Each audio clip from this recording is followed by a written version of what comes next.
Thank you so much for coming to learn about sea level rise. We have a super cool panel of women to talk about sea level rise and how it is manifesting in the bay in different areas. So we're going to talk a little bit about what sea level rise looks like and how we're planning for it in the city of San Mateo, and also on the waterfront, like think the Embarcadero, and also in Hayward. And hopefully our panelists will highlight how very different solutions are happening in different places, and we are all together learning how to do better than the status quo when it comes to penultimate flooding. So with that, I am Laura Walsh. I'm the policy manager for Save the Bay. We are a nonprofit that has been protecting the Bay and Bay Area communities for about 60 years. And more of our work has been focused on sea level rise. And that is because flooding is a today problem, and it is related to sea level rise. So a fun fact that people can go home and tell their friends and family is sea level rise has been happening at a steady rate since about the late 1800s. So here in California, we've seen about a little under a foot of sea level rise in the past 100 years. That does contribute to flooding today. However, that trend is going to really dramatically accelerate. So in the next 20-some years, we will double that. We will see another foot of sea level rise.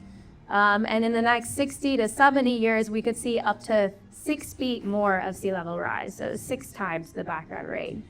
And I am not saying that to depress you, but to convince you that there's a lot we can do given these projections and what we know about sea level rise, how to prepare for it, to prepare for the future.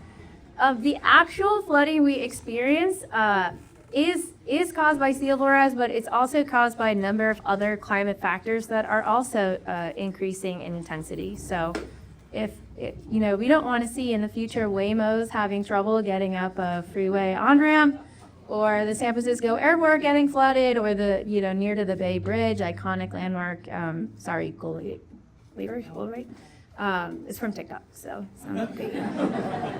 We don't want to see our iconic recreational and important public infrastructure spaces, getting flooded if we can do anything about it. What do we need? We need new thinking. We have a choice about tomorrow. Don't let anyone take that choice away from you, right? And when it comes to flood resilience and planning for sea level rise, the status quo is kind of depicted with that image on the left. We have these really blunt instruments to just stop the water, right? Protect our communities from the water by putting up walls, maybe a seawall and maybe a levee. And, in the past, with the background rate of sea level rise or known flooding trends, that has been pretty effective. In the future, those solutions are not adaptive, right? Like the wall doesn't really change much as seas get higher. And at the same time, in a lot of places, those kinds of solutions actually have negative impacts to communities. So sometimes they block coastal access or increase erosion. They cave over habitat instead of restoring it. But some better ideas are illustrated kind of on the right. Where can we bring in nature? And that is sort of the angle we're coming at sea level rise planning of Let's Save the Bay, is we really want to see nature-based solutions to sea level rise where possible. And if not possible now, how can we follow pathways to build in natural elements in the future? So you can see in that picture on the right, there is actually a levee there preventing flooding from happening to the community of El Viso. But there's also been natural elements built on top of the levee. So you have a habitat that can, have space for biodiversity, you have space for people to hang out and recreate on top of the levee. And this is adaptive. As sea levels rise, that habitat can migrate upland and inland. So that's obviously not possible everywhere. Again, the image that comes right to my mind is like the ferry building. It would be pretty hard to put a wetland right in front of the ferry building tomorrow. At the same time, we have someone from the Port of San Francisco here today to talk about the extreme vulnerability that some of their assets and properties face, and how they're protecting it, and how even then they're building in natural elements to try to have multiple benefits for communities. So thank you for doing that. I'm just going to jump right into our first panelist, and just as like a little run of show, each of these three panelists will speak for about 10 minutes, and then we'll do a Q&A after, so save your questions for the end if you can. But Danielle is our first speaker, and she's a lifelong resident of San Mateo. She started the activist group Flood Free San Mateo after watching her neighborhood flood multiple times, and she's now a District 4 council member in San Mateo and an appointed member of the San Francisco Bay Restoration Authority. Danielle remains passionate about flood prevention and emergency preparedness, and she has our story about turning activism into action. Thank you. You make me sound so good. Nah. And I just wanted to say thank you all for being here, because you could be a lot of places, get the chance to come here tonight. And thank you to Walsh and Save the Day for being this on. Maybe we can give them a round of applause.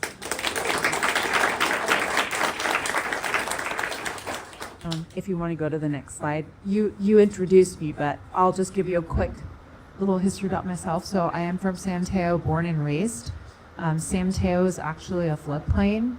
The city was built over 130 years ago. And we have a pretty interesting kind of layout because we are along the coast, like peninsula. But we have several creeks, and they all run downstream into a lagoon.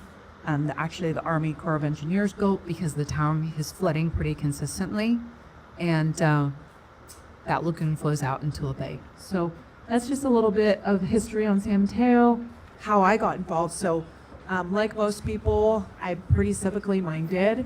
I worked in several campaigns through high school and college. And then after college, I had student loans. And so had to jump into working, really focused on my career. And then on December 31st, 2022, I woke up and my home was flooding. And just to give you a perspective, this is a neighborhood in downtown San Mateo.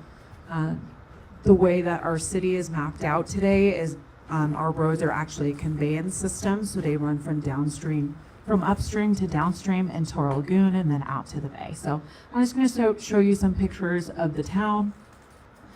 So this is actually a picture of my brother's garage. When I woke up, I called him and I said, "Hey, our house is underwater. Can you come over?" And he said, "No, I can't. My house is underwater too." So just to give you a perspective, and he actually lives in a different neighborhood, and I'll talk about why that's significant in a few more slides. But basically at the time, we were so panicked because there was so much water, we didn't even connect that we were both flooding. So that's actually right outside my house. You can see I live in a neighborhood called Shoreview. There's the shore. And what's pretty amazing about this photo is if you look, the photo on the right is my lawn, and you can see that it's covered in water. That's only 4 inches of rain at the time. Did that much. So this is significant because this is one of our creeks that runs down to our lagoon. This is someone's backyard. And part of what we fought for is culvert expansion. And the reason for that is our culverts were designed for 10 to 100-year storm events. This storm event that you see this much flooding from was a 300-year event. So part of the reason the town flooded is because our infrastructure is not set up for the capacity to hold all this storm water. So basically, the day after my home was flooding, I was pretty frustrated. I was like, what's going on? Why was there no emergency response? No one at the city, I could reach them. Actually, Lisa Nash is my colleague on the council. She came to support me. Thank you for being here. I had actually called her during the flooding to ask her for help directly, and she was like, I'm doing emergency response, talking to residents all day. San Mateo, the police department was overrun. They received more than 1,500 phone calls that day. Unfortunately, one person did pass away in the flooding, so it was a pretty major event, and I know what happened along the whole peninsula. It was an atmospheric river. So for about the first time in over 30 years, I went down to City Hall to do what most people love to do, yell at City Council. So, and when I was there talking to the council, they said to me, well, you know, your neighborhood is underrepresented and underfunded, and what you really need is a neighborhood association. And earlier, before I got into corporate America, I was actually a field organizer, so I said, okay, challenge accepted. And I went and I started knocking on neighbors' doors, and we had a neighborhood meeting. And through that, they started telling me stories about how their neighbors were also flooded out. And so I started knocking on more doors, talking to more community members, and we developed basically a coalition. And it became a citywide coalition. And what we found is that over 10,000 homes and businesses actually flooded across San Mateo. So what you're looking at in these photos are aerial shots of different hotspots that had significant flooding. San Mateo has about 12 creeks. So what you see is these creeks that had too small culverts overridden, and those hotspots are where people are flooded. And then adjacent to that is our lagoon, which the lagoon's pretty complex because we do have a pumping station. It's over 60 years old. So what happened there is some of the machinery within the lagoon pump station failed. And so the water can pump out fast enough because of the volume of rain coming downstream. And so you had upstream failures and downstream failures, which led to citywide flooding. And so that group of over 200 residents, we put on blue shirts that all said flood free San Mateo. We'd march down to City Hall and we petitioned the City Council for short-term and long-term relief. And basically in the short term, we asked for $3.1 million to set up sandbag stations, to help fortify our lagoon pumping station, to fix some of the immediate needs around culverts, and just really fortify the city, because as we've seen with climate change, some of these atmospheric swings, we're getting these larger, more frequent storm events. Actually now, thank you, I'll be done. Actually now what we see is that these atmospheric rivers are expected to come every 5 to 10 years. So after petitioning the City Council, those same group of residents, we decided we wanted to be proactive instead of reactive. We'd been waiting 60 years for stormwater infrastructure, so we went on to do a ballot measure. We're charging ourselves $8 per month, about $96 a year in the city of San Mateo now for stormwater infrastructure. And what I'll say is that community is really powerful. So, you know, the best thing you can do is get out front and talk to your neighbors. And oftentimes what you find is that the solutions are right in front of you with your neighbors, friends, colleagues. You don't, you know, when we started, we were actually like, are we going to sue the city, or can we be proactive and do something that actually benefits everybody? So that's how we ended up with the stormwater fee. And now, actually coming up in 2026, we have about $300 million in unfunded capital liability in infrastructure. And so now we're talking about doing a bond measure across the city of San Mateo to help with that. And Stormwalks Flood-Free San Mateo is going to help hopefully lead that charge too. Maybe a tax measure, we're not sure yet. But anyways, the power is with you. And I think just remember that going forward, especially, you know, in current climate and time. We can't rely on the federal government the way we have for the last several decades. So it's going to start at the local level, and then we'll have to build from there. So I'll end with that, and thank you very much. Yeah, that was perfect. And if I can wield the power to make a quick comment, something that took me a long time to learn when I was like studying sea level rise, I was always like, why would we talk about vertical feet of rise? Like, we talk about like 1 foot of rise, but often that can translate into like 40 or 100 or 200 feet of flooding. And that's why the other climate trends matter, right? Because sea level rise affects us like when big storms, especially, chip away at the coast. It's not like we're not facing like a slow rise on the bathtub. Like, sea level rise is a problem when a higher sea is pushed into our community, and there's higher, you know, there's more storm surge and bigger waves and bigger king tides and more rainfall, and the rainfall clogs up all the stormwater infrastructure. So now we see flooding away from the coast. So it's why a lot of these like different topics are related, right? Like, we can stormwater and coastal resilience are really linked, and they result in the same problem for many of us is flooding. And it's not just people adjacent to the coast that should be thinking about it. And I'll just add, actually, we've now added to our stormwater plan as a city for our blue sky priorities. We just added sea level adaptation and looking at a seawall. So, okay, thank you so much. Now I have the pleasure of introducing Elaine Forbes. Director Forbes is the executive director of the Port of San Francisco, She's leading the Waterfront Resilience Program to address sea level rise along the port's 7.5-mile jurisdiction. This first of its kind project is in collaboration with the United States Army Corps of Engineers, and it integrates a groundbreaking analysis of social and environmental benefits alongside traditional economic evaluations. Thank you, Elaine. Thank you so much for the introduction, and I also want to thank Save the Bay. Thank you so much, Laura. Thank you, David Lewis. Thank you for hosting this wonderful event.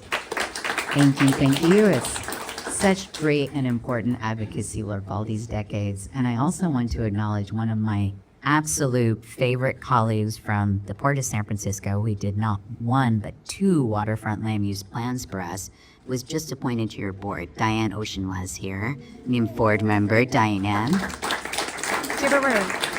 I'm sorry, I have to do introductions. I also see the Port Director of Redwood City, Christine Zortman, is in the room. If you could raise your hand. She's a member of the California Association of Port Authorities, and she also represents us in Washington, D.C. So I'm really glad to see her. And I have Brad Benson here, who runs the program,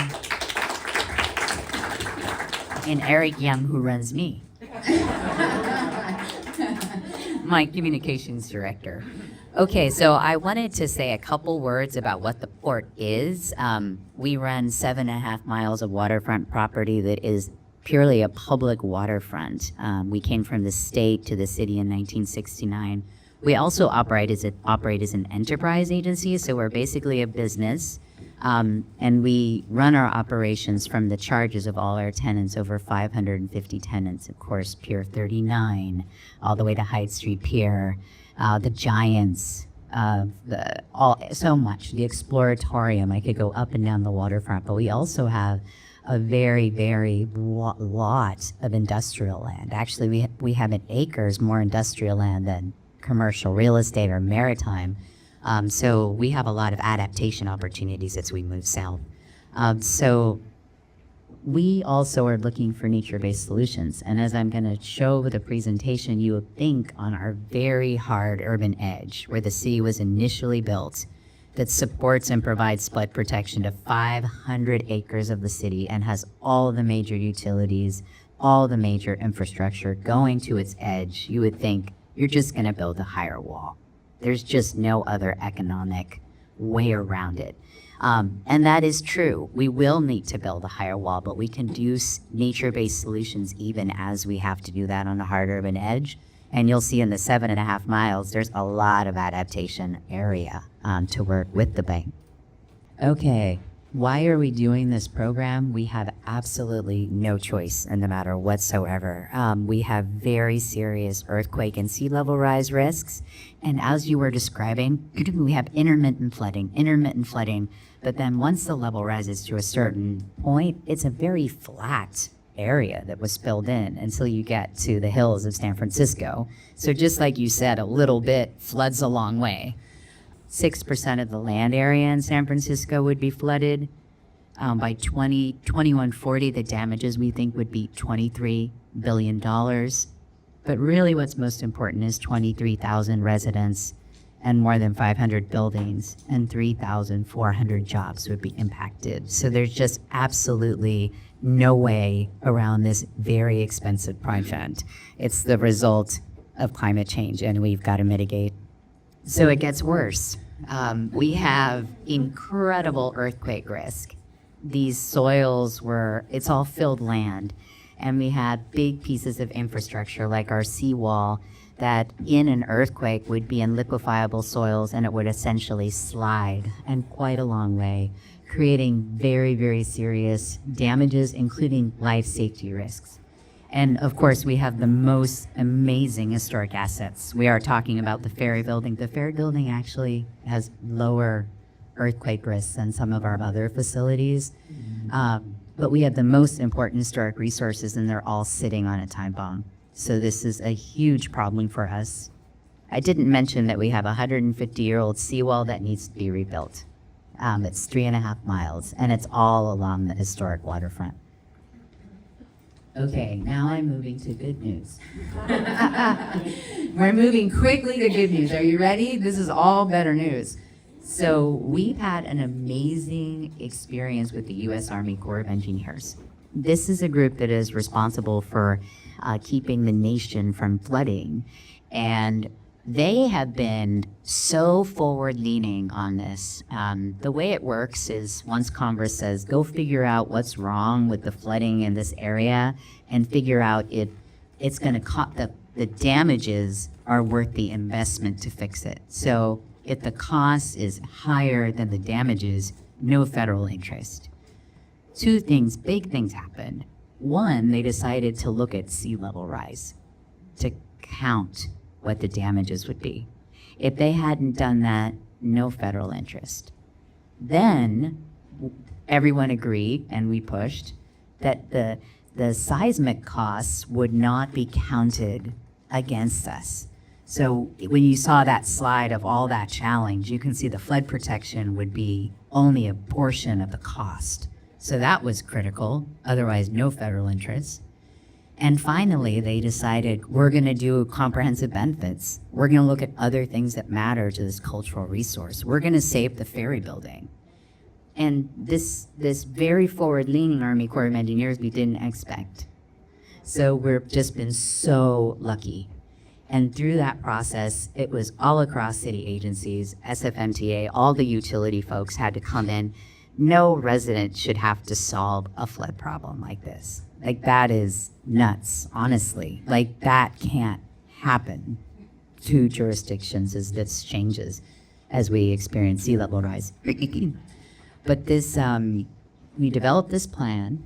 Army Corps, if we move through Congress, would dedicate 65 cents to every dollar to do this $13.5 billion estimated project. Probably low, just to a plot breaker there, but it's probably low. But this plan is, I call it a foundation project. It's more than that. It's the line of defense. It's the height and width of that line of defense. And it does put back infrastructure and nature on top and alongside. But it doesn't do the big moves like what San Francisco would do with a ferry building. It had to lift 7 feet. What would the public realm look like in there? What would the access look like? What would traffic movement look like? Would we give more room to pedestrians, more room to fun, more room to nature? Right now, that area looks like break bulk construction. It was to move goods. It had a very strong purpose, but today maybe we need a vehicle diet on the Embarcadero. But it's that. Maybe people wouldn't like me saying that, but it's a long time before we have that, because it's going to take some time to plan that part of the program. So, one way to think of it is we have a $13.5 billion problem, and the city needs $4.7 billion to match the Army Corps' investment. And another way to think of it is we found $8.8 billion, somebody else's money, to help us solve our problem. I tend to think of it as the second way, because I'm the manager of the assets with my team of 300 people, so we find it to be our problem. The living seawall pilot. So even at that hard urban edge, we had so many opportunities, and this is actually an idea we got from Seattle, and they rebuilt their seawall, and they just really understood how to capture the salmon runs and return nature to that area. It was very important. So for the past 2 years, we've been doing this pilot study with the Smithsonian Environmental Institute. I know how to say Smithsonian on most days. But we're also bringing in our own maintenance crew and our whole team, the port engineering, to build these, what would we call them? Panels with different texture to see what native species will grow on these panels. And we're monitoring them very closely. And the latest data is really exciting. We see we can grow native seaweeds, oysters, barnacles, snails, and sponges.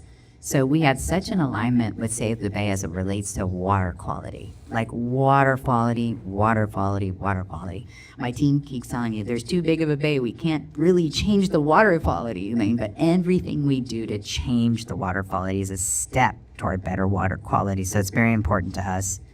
Nature and nature-based features. So there are so many opportunities here for us. As you can see, there's, of course, beaches, the seawalls, wetland creation, economic levees. I have 1 minute left, so I'll just tell you there's so many nature-based features that this team is working on, and they've become so very creative in not only bringing it to San Francisco, but this is the Army Corps and us, we're going to export this to other big projects because we're incredibly fortunate. We got $425 million from the voters in 2017 here in San Francisco, so we're incredibly fortunate to be so far along in our planning.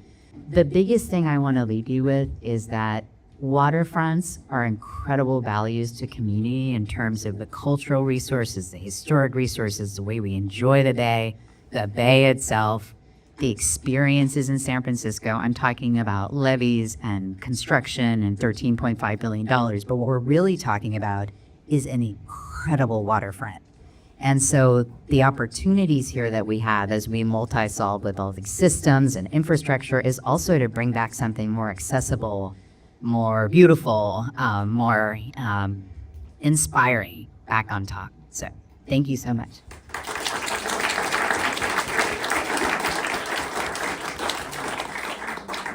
Thank you so much. And I was going to save it Joe later, but the Port of San Francisco is our sponsor. So we thank you so, so much. And if anyone sees any of their staff or especially our board member, please tell them thank you. There's an enormous responsibility on their shoulders to protect these assets. And it speaks volumes that you guys are incorporating nature-based solutions, especially because I think no matter how you feel about, inflationary government spending, we all know that cities are not swimming in money to do sea level rise projects.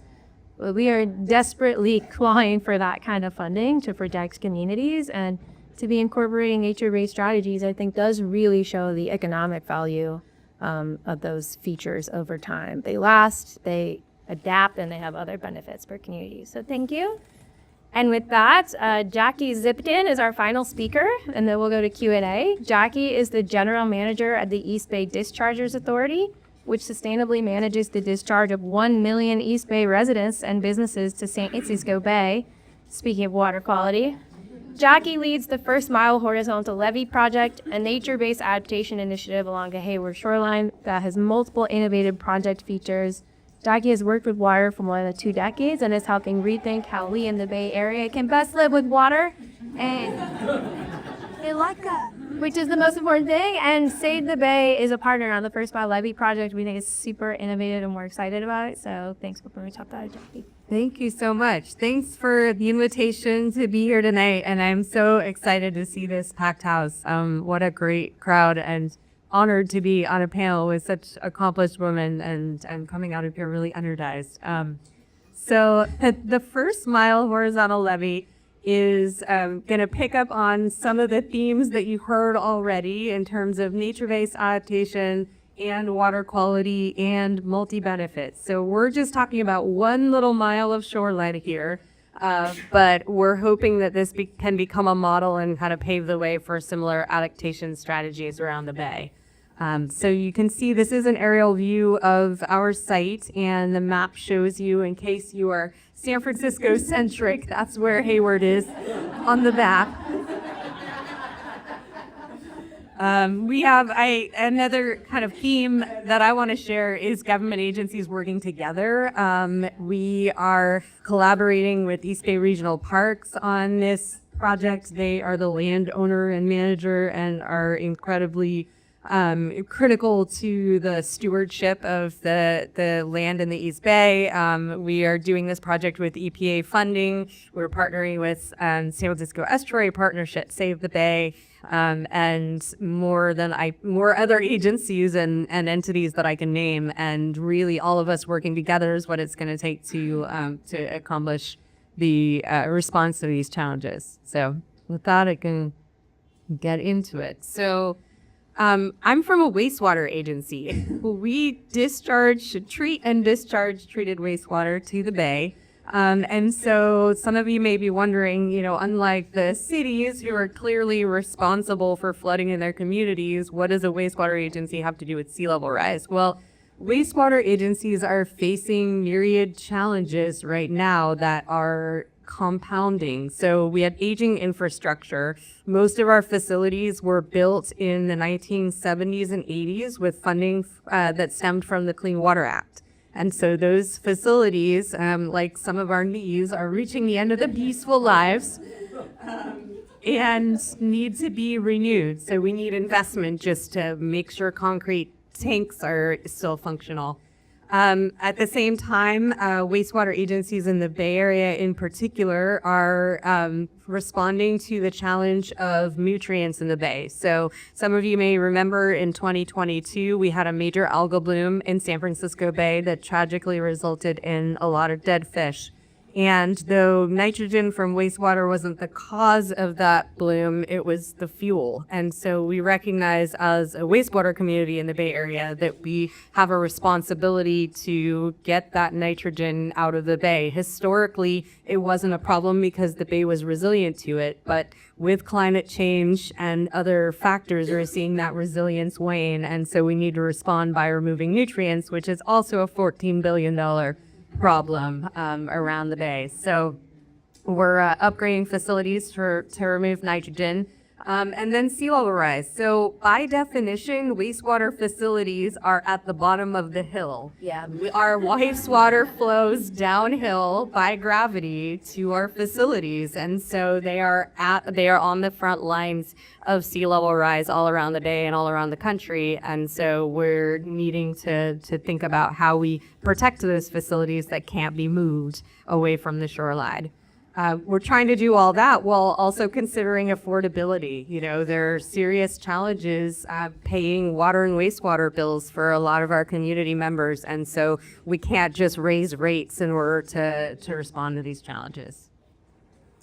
So what we're doing in response, among many other things, is trying to think about how we can have individual projects that achieve multiple benefits. Because if we have multiple challenges, we can't just play whack-a-mole and address them all separately. That's going to be cost prohibitive. We've got to be creative and come up with projects that tick multiple boxes. And so one idea that we are spearheading is called a horizontal levee. And this slide explains what we mean by that. It was one of the Nature Days adaptations that was talked about in the court presentation as well. So this is not something that we came up with. It's being used in lots of places and called different things, ecotone levee, horizontal levee. But the concept is instead of just building a concrete seawall, we build a smaller levee core and then a gentle slope towards the bay or towards the water body. That allows us to have habitat benefits. So we're creating a place for the creatures to escape to as sea level rises. We're creating more native vegetation.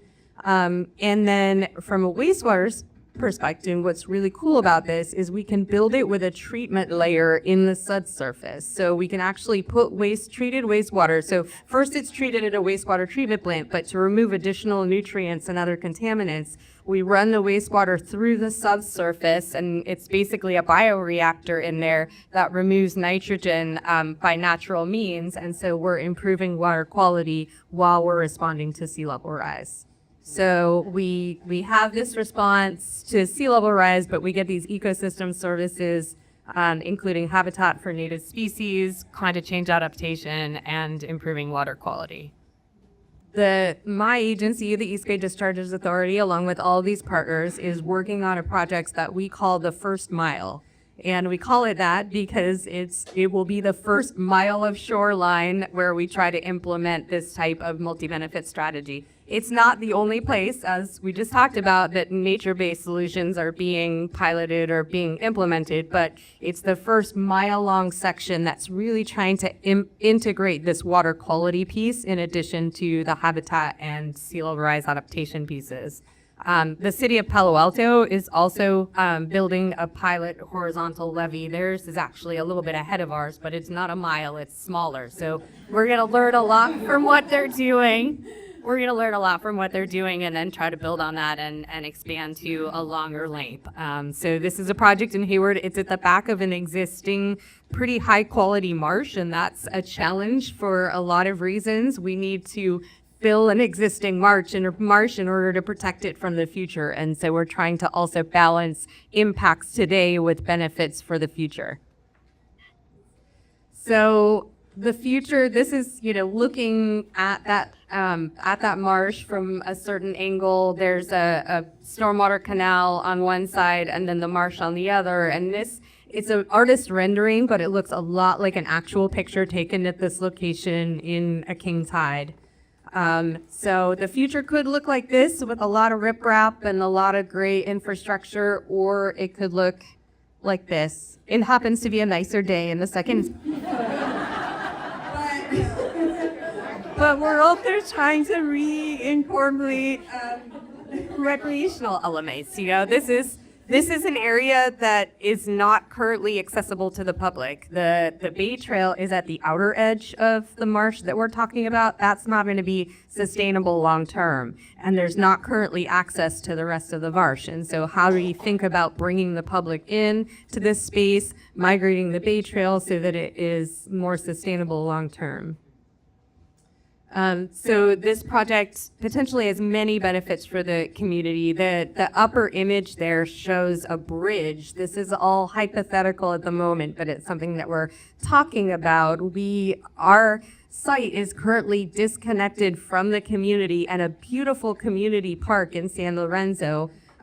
It's disconnected by a railroad, historical segmentation of our shoreline, and how can we overcome that to connect the community, to connect bikeways, to connect public transit to the shoreline in a meaningful way as an integration with this project. So those are the sorts of ideas that we're trying to bring into this project as we move it forward. I think that's all I had. Oh, you so much.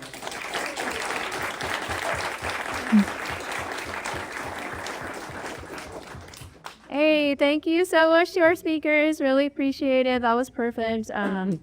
Really quickly, we are going to go to Q&A, but if you want to sort of quietly go get a drink now, in the next 15, 20 minutes would be the time. And then when people actually leave the event, that's a separate event, so go out this way.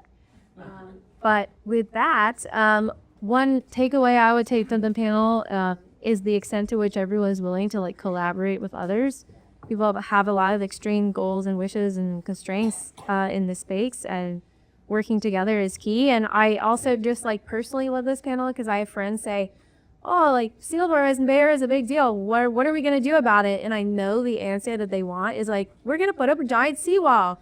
But it's so much more complicated than that, right? You have all these little jurisdictions trying to get the money, trying to get the ideas, trying to envision, trying to do better than the past. So it really is, when talking about, getting involved in your community and getting involved in climate change adaptation, it's what can you do, and, a tenet of climate change is obviously act locally, do what you can, act locally. So thank you all for doing that. And with that, we'll jump to our first question. So 2 questions. Shot like floating.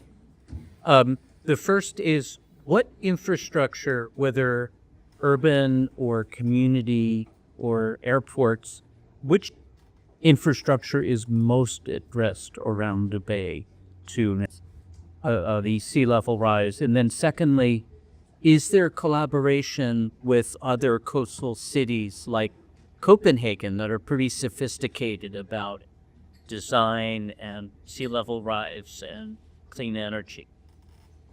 I'm going to start, and then I'm going to turn it over. I love that we have a wastewater person dealing with sea level rise and an enterprise port director dealing with sea level rise. So unfortunately, it's all at risk because these systems are interrelated. These systems are systems, and transit is what we worry about most with our project is BART and Muni, because obviously transit moves the city and moves the region. But there's not any infrastructure that isn't at risk. That's the challenge of these projects. That's why they're really complicated. That's why you can't just build a seawall. Wastewater. Upland, how to deal with the wastewater system, which is a combined storm and wastewater system in San Francisco, is a major concern on our creek side of the plan we have with the Army Corps. So I wish I could say something was and the rest isn't, but it's really all entangled. Well, I don't mean all or none, but are there specific sites that are low-lying highly of concern, like the airport, for example? Well, for us, we're trying to do a coastal resilience project. So that's a low-lying area that implicates BART and Muni and implicates other systems. So we're rushing to get that in the ground. So that's our biggest split risk, I would say. Yeah, I mean, I can't answer the question broadly, but most of our wastewater treatment plants are right on, in low-lying areas and right on the edge of the bay, so they are at risk. Yeah, and I'd just add, so my district, District 4 in San Mateo, is right along the Bay Trail. And I always say we're the mitochondria of the city because all of our capital infrastructure is based there. So we actually just spent $1 billion on a new wastewater treatment facility. And that's part of the reason, building a levee, or I really like the horizontal levee idea. You might have to do that. Is so important. And then you talked about, intra-city relationships. So one of the things we're looking at with the seawall is partnership with Burlingame that just put in their levee, partnership with Foster City that also has one. We're the gaping hole where all the water is going to come through right now. And there's an amazing group called One Shoreline that's actually leading a lot of efforts in that space to connect the entire peninsula. Boy. Hi, this question is actually mostly for our wastewater representative. So dealing with climate change seems like it's going to really require us to think creatively, and we heard some amazing examples of that, both in the social space and the infrastructure space. I don't typically think of wastewater treatment agencies or any municipal agency as being innovative. Can you talk a little bit about what, maybe because they're accountable to all of us who pay their bills and have to approve rate increases, but can you talk a little bit about what collaborations and what kind of environment helped enable your agency to think so creatively and to take on this project? Great question. And a couple things come to mind. So one is partnerships, particularly with nonprofits and quasi-governmental agencies, and the two that I'm thinking of are Save the Bay, which we talked about, great efforts promoting our project and projects like it. San Francisco Estuary Partnership is the other really key linchpin, and they have really been facilitating nature-based solutions, specifically multi-benefit solutions for wastewater agencies around the Bay, and kind of bringing us along and providing that thought leadership. I think another element is external funding. So SFBP actually went and sought out the grant that is funding our work from EPA, and that grant funding enables us to try things. It's really hard to experiment with ratepayer dollars. But when we have and it's harder to bring partners to the table, right? Because then you end up spending all the time fighting over who's paying for what. If you have external money, you can kind of take that out of the equation and think about problem solving. So that's really key. I think, we don't know where things are headed with TPA funding, but programs like Measure AA in the Bay and, local measures, I think are going to be really important to provide external funding that allow agencies to more effectively collaborate and innovate. We still got about 10 minutes for questions. Thank you so much for the talk and the presentations. Jumping onto that question about capital and sort of financing, I do love the points we made about activism and policy and science and technology, but a lot of these things are going to need a lot of money. And how are we doing in terms of climate financing, especially access to capital from both public and private sector? Where do you think it's going to come from in the future, given the current state of things? I can start. I was a CFO before I was a port director, so I'm going to... in San Francisco, we have a really leveraged plan with the 65-35 cents, but we still have all those billions of dollars we haven't come up with locally to match for the foundation. We're leaning on public-private partnerships, which raise the site, deal with seismic, sea level rise, multiple public benefits. But that's us relying on the private sector investment to move us forward.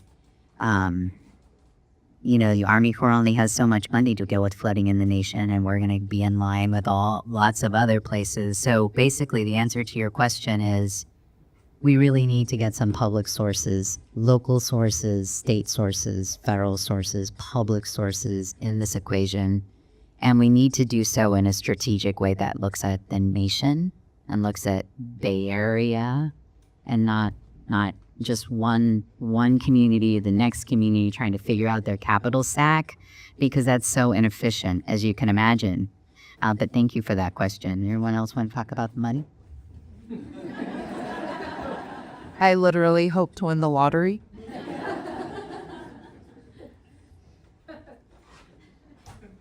You ask a good question, though. I mean, unfortunately, there isn't a straight answer. I mean, what we're talking about is more and more local measures, but you have to balance that, right? There's a limit to what the voters can take too. And we're in a high inflation period as well, so that has to be factored in. But I agree, it needs to be much more regional and moving towards regional measures. Yeah. I would just, my little like chip on my nonprofit shoulder is we work with a lot of communities that also want to get the short-term economic gain of approving new development near, maybe neglected shorelines or former floodplains or whatever. And we just feel like, wow, the least we can do is stop the pattern, right? So it is something I feel like there is some writing on the wall in terms of expenses for our communities, for our state as a whole. So we do have to have a bit of a paradigm shift in how we plan these projects and how we plan our floodplains. Well, hi, folks. My name is Rich Kranz. I work alongside Danielle. My house also flooded, and I find myself as a commissioner now with the city of San Mateo. Thanks for putting this on. I'll lead with three quick things. One, just because you haven't had an accident doesn't mean you're safe. We taught for 60 years we're bulletproof, and it took one little electronic device that didn't work, that didn't turn on 5 pumps, and we flooded. So that's the short story. The second thing is, I'm a retired airline pilot. I've seen storms from the 70s, 80s. They would top off at 40,000 feet. They're now going up to 50, 60, 65,000 feet. What makes a storm rise? Heat. We're getting hotter. Just get over it. We are. The 100-year storm is now, like Danielle put out, is the 5-year storm, and we really have to get our brains wrapped around this. The third thing is I've been off the side working with some soil engineers, some civil engineers, and two things. We need to adapt.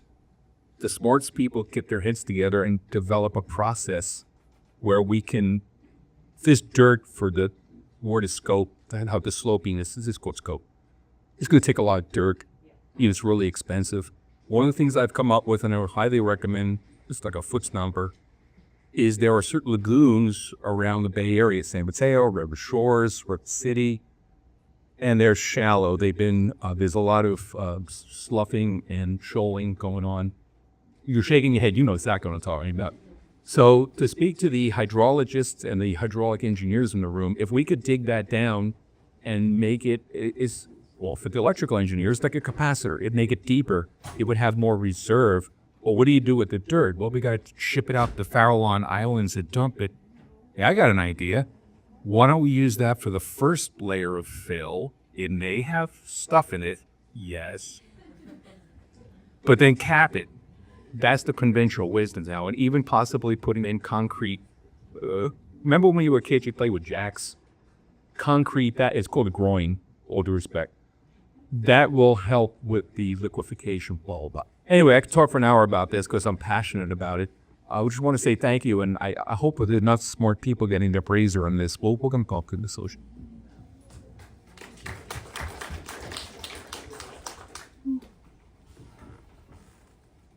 Thank you. Hi, I had a question for Diane. So I used to work for the Port of Tacoma, and in my experience, usually like adaptation and mitigation is kind of bottom of the barrel. First, they focus on, of course, air quality and emissions and water quality. And then, we do have these grants like a big EPA Clean Ports grant, which was monumental. But but I'm kind of curious how you see the future of the port industry with sea level rise, because I think that's one of the industries that's normally forgotten in the environmental industry, and there's a lot of good that can be done with the ports doing sea level rise adaptation and mitigation, when normally in ports it's kind of not the top priority. So how can we advance that in general across the board, from West Coast to East Coast to New Jersey ports to Galveston and everywhere else? That's such a good question. I'm thinking of Christine Zortman, who's also port director in the room. I think that ports don't put sea level rise first and foremost because they often have large maritime facilities and marine terminals, and they aren't as, it isn't the biggest risk. They're going to have a risk. They're going to need to do something about it in the future. But right now, let's say I'm bringing in that cargo, and there's way more adaptation space. Even in our marine facilities, we're worried they're flooding. They need improvements. They need to be modernized. There's no doubt.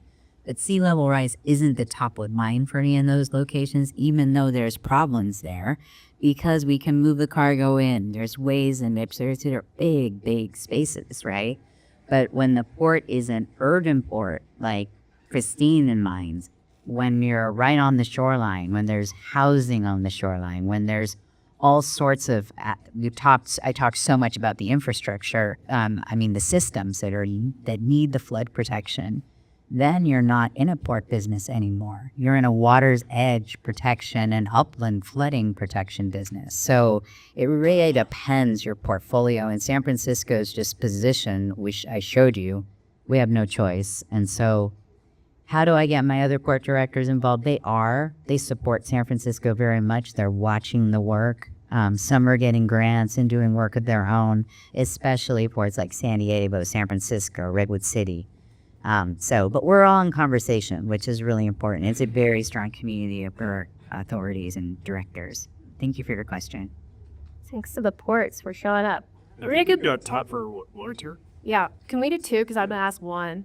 I have to ask that. She's getting a microphone. She's being good. I have to ask the council member. I just want to ask you about sort of your philosophy on, I don't know, maybe call it imposter syndrome or engaging with this work, because my career journey looking at, sea level rise adaptation has really been, you got to dive deep to understand the technical jargon of sea level rise science and adaptation pathways. And sometimes we forget that just outside that bubble is a bunch of people whose homes are getting flooded. So I just wonder how, now that you're a council member, do you have a philosophy on the communication style you use? Do you feel like people need to be communicated to in different ways about this, and how do you communicate to sort of other leadership or funders, stuff like that? That's such a great question. Well, yes. So there's a lot of different ways to approach this. I think when you're dealing with the public, it's listening and humanizing it. So, really understanding. And just speaking from my own experience, right? So when my home flooded, I was like, oh, it's the lagoon. Obviously, it's the lagoon. There's no capacity there. It's full of silt and soil. And then actually come to find out, through research, it was the creek next to my house had jumped. And that's why we flooded, because there was debris blocking the culvert. So one of the things we've done in San Mateo to kind of bridge that gap of understanding is we have an ad hoc committee that's made up of residents across the city. We meet every 3 months, different representatives with the city of San Mateo engineers and with actually the consultants that are doing all this work for the city, and they help articulate back what's actually happening on a more human level with that engineering. And we're actually educating the public. And then we go out and we act as that vessel to help people understand. But, one of the things that I always say in activism is the best defense is a good offense. So the way you got to get out there is you just got to get out and start talking to people and start connecting with them and listening to their problems, and also educating them about what you know and what the impacts are. And to me, climate change, I think most people in this room, is the greatest existential threat that we face, and we need to be taking it a lot more seriously and putting it more front and center in everything that we do. So I hope that answers the question. Perfectly, thank you. Okay. All right, who wants to be last? Yeah. Right over here in the back. Oh, I'm so sorry. It better be good. A lot of pressure. Yeah. So we all here know that nature-based solutions are really valuable, and as you put it, they last and they adapt. But I'm wondering, for you all, whether you were the ones pitching them or the ones hearing the pitches, how you went about quantifying the benefits. Great question. Jackie? Yeah, I mean, it's a work in progress, I would say. I mean, I think the most challenging thing for us actually is how do we balance the benefits? Because I listed on my slide, 10 different things that we're trying to do in this one project, and some of them are in conflict with each other. I'll give an example. If you want to bring more public access to the site, then that's in conflict with protecting endangered species sometimes. Or having a longer toe of the levee gives us more water quality benefit because we can send more wastewater through it, but now we have more fill, to go back to that point, on the wetland itself. So these different benefits are in conflict with each other, and how we find the right optimum point where we get enough of all of them to really say that that's the right project. And each partner in the project also has their own interest in the benefit that they most want to see. So, we have quantification of the different benefits. Like we know, in different versions of the project, how many pounds of nitrogen we can remove, or how many, what species habitat we're creating. But how to balance all of that and get to the right project is a challenge, I think, for these multi-benefit projects. I think it's so interesting listening to you because she's further along in the projects, in the 1 mile project, than we are in our big projects and how we'll segment them. We have some things moving in the ground, but the multi-benefit, multi-solve, and then the contradictions between the values is real. I mean, real. So solving that will be always a puzzle solving and really a lot of community conversation and understanding. I think we went out with it, wanting nature-based solutions. My team works closely with Save the Bay, the BCDC and others. And so we asked for consultants that knew how to do that work and knew how to look around the globe at that work and knew how to create interesting, beautiful plans for us. But as for implementation, we're getting there. But as I said, I really loved hearing the 1 mile project that's further along because I know that's my future. So thank you. All right, everyone. Thank you so much for coming. Thank you to these amazing caregivers.